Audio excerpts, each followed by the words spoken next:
안녕하세요. 비트야 가자의 이세입니다. 1월의 둘째 주 금요일 밤입니다. 한 주도 잘 버티셨나요? 2020년 단 하루밖에 없는 오늘을 잘 마무리하시길 바라며 암호자산 시가총액을 보겠습니다. 2020년 1월 10일 코인마켓캡 기준 암호자산 시가총액은 전일 대비 3조가 내린 240조 1천억 원을 기록하고 있습니다. 비트코인 도미넌스는 전일 대비 3조가 내린 164조 3천억 원으로 전체 마켓의 68.5%를 차지하고 있습니다. 그럼 전 세계 상위 거래소들의 현재 시간 비트코인 시세를 알아보겠습니다. 먼저 업빗의 비트코인 가격을 보겠습니다. 2020년 1월 10일 16시 기준 업빗의 비트코인 가격은 전일보다 마이너스 1.6%가 내린 7,620달러로 상위 거래소들 중 가장 낮은 시세를 보이고 있으며 쿠코인은 전일보다 마이너스 2.1%가 내린 7,749달러를 기록해 상위 거래소들 중 가장 높은 가격을 보이고 있습니다. 위 상위 거래소들의 평균 비트코인 가격은 7,725달러이며 각 거래소 간 가격 편차는 1.15%에서 1.67%를 기록하고 있습니다. 그 편차를 한화로 환산하면 약 10만 3,418원에서 14만 9,898원입니다. 오늘의 암호화폐 관련 해외 주요 뉴스를 전달해 드리겠습니다. 먼저 중국 관련 소식입니다. 지디넷 코리아에 따르면 중국의 모든 학교에서 AI와 블록체인을 가르친다고 합니다. 9일 중국 경제망에 따르면 중국 교육부는 전국 초중고 대학 교재 건설 계획을 발표하고 인공지능과 블록체인 영역 신규 교재 출간에 역점을 둘 것이라고 밝혔습니다. 지난해 미국 국가 인공지능 회의에 중국의 유치원 교재가 등장했던 적도 있는데요. 유치원부터 인공지능을 체계적으로 학습하는 중국의 교육 시스템이 미국에 경각심을 주고 있는 것 같습니다. 이어서 중국 소식입니다. 지디넷 코리아에 따르면 이달 9일 텐센트 클라우드가 세계 첫 콘크리트 품질 블록체인 플랫폼을 공식 발표했습니다.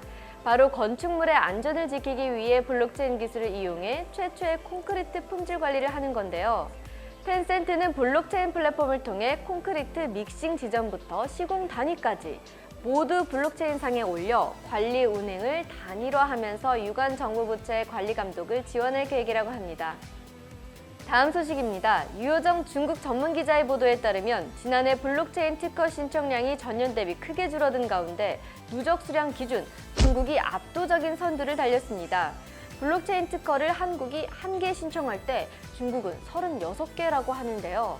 중국 블록체인 미디어 인터체인 펄스가 특허 검색 플랫폼 중국 이노조의 데이터를 인용해 보도한 바에 따르면 지난해 1월부터 12월 말까지 중국에서 신청한 블록체인 특허 수는 4,488건으로 세계 국가 중 가장 많았습니다.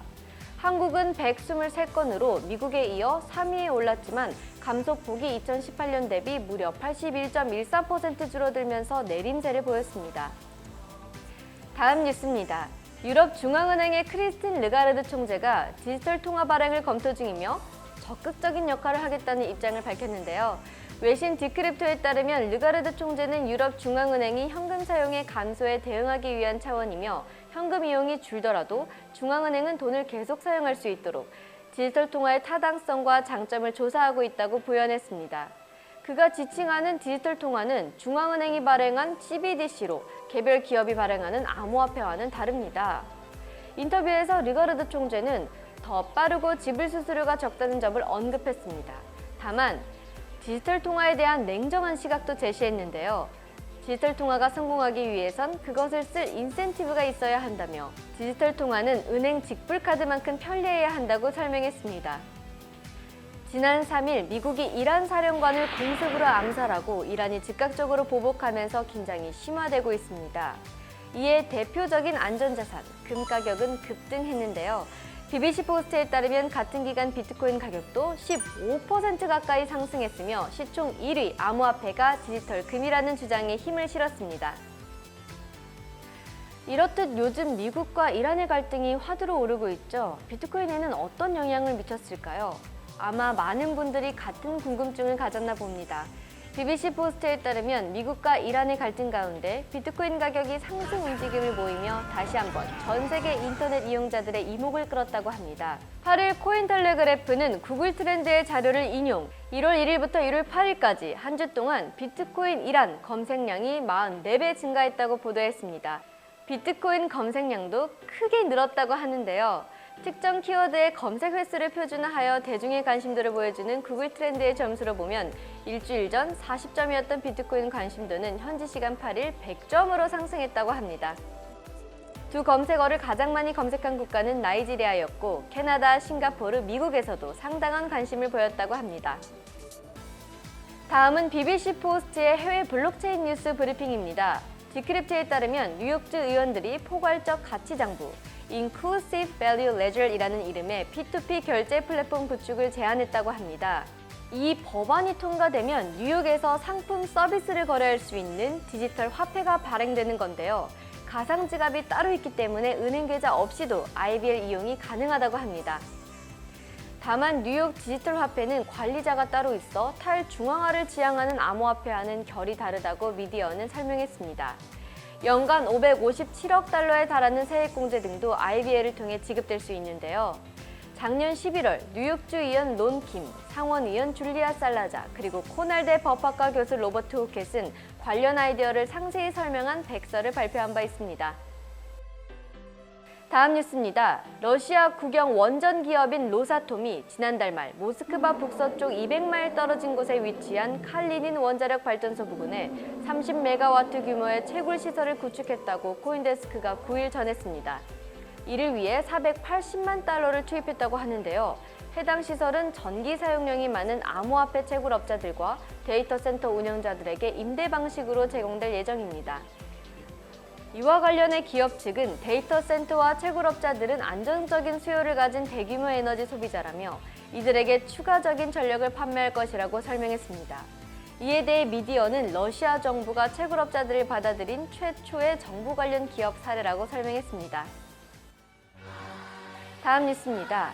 더블록에 따르면 지난 2년간 독일 내 블록체인 투자건은 44건으로 전체 투자액은 1억 달러를 기록했습니다. 이 밖에 베를린, 뮌헨, 프랑크푸르트 소재 블록체인 기업 수가 독일 전체 블록체인 기업의 63%를 차지하고 있습니다.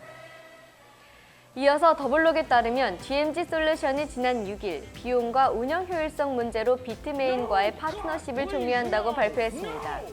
DMG 솔루션은 지난해 10월 비트메인과 함께 텍사스에서 33,000에이커 규모의 채굴장을 운영할 것이라고 발표했는데요. 현재 텍사스 채굴장에는 15,000여 대의 채굴기가 설치된 상태로 채굴기 가동 여부는 불투명하다고 합니다.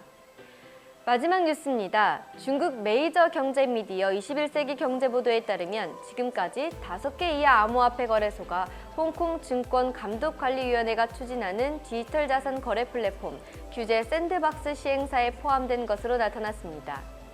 규제 샌드박스란 신제품, 신서비스를 출시할 때 일정 기간의 기존 규제를 면제해주는 제도입니다.